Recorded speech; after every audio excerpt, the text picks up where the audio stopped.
In this lecture, we are going to look at hypertensive disorders of pregnancy, which is called as HDP, hypertensive disorders of pregnancy. So, there are at least 4 guidelines or 5 guidelines came in last 2 to 3 years on the management of hypertension in pregnancy from Canada, from US, from England, as well as from India. So, what I have done is to mix all this to give you a practical approach to manage the hypertensive disorders of pregnancy. So, first we look at the diagnosis and classification of hypertensive disorders in pregnancy. Before that, we must know why this is important.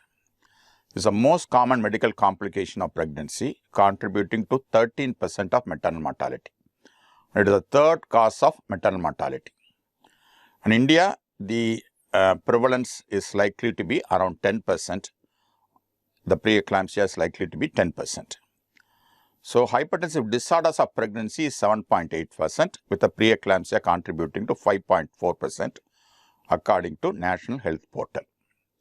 The incidence of preeclampsia found to be 10% as national registry. So, around 10%, we can take it around 10%, and preeclampsia is around 5 to 6%, we can say, and some studies have even go to extent of saying preeclampsia prevalence is around 10%. So, we can take around 10%. So, why should we bother about hypertensive disorder of pregnancy? Because it is going to affect the mother and fetus significantly.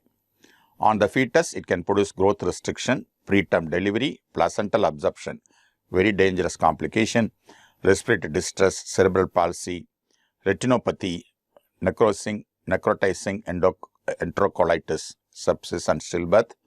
On the mother also, it can produce significant systemic disorders such as hypertension, CVD, kidney injury, and progression of kidney disease to ESRD, liver failure, cardiomyopathy, CNS damage, seizure, and diabetes mellitus.